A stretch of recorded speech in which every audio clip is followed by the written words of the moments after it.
Ajoyip ehtiromdar halkdore, çumongay muhtaram Emomali Rahmon.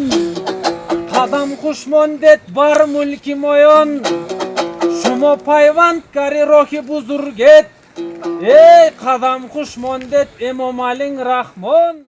В этот же день президент Республики Таджикистан, лидер нации уважаемый Эмомали Рахмон в рамках государственного визита в Кыргызскую республику посетил национальный парк Ала-Арча. Здесь глав двух государств, уважаемый Эмомали Рахмон и уважаемый Садыр Жапаров, посетили национальный парк Ала-Арча и культурную выставку, организованную во знаменование визита президента Республики Таджикистан. Стоит отметить, что национальный парк расположен на высоте 2000 метров над уровнем моря, в 40 километрах от столицы Кыргызстана, города Бишкека. Национальный парк состоит из красивых природных зон и является прекрасным местом для пеших прогулок. В ходе визита главы государств осмотрели здесь прекрасные пейзажи сада и выставку промыслов кыргызского народа. Президент нашей страны, уважаемый Эмомали Рахмон, провел беседу с ремесленниками и высоко оценил их мастерство и качество народных изделий.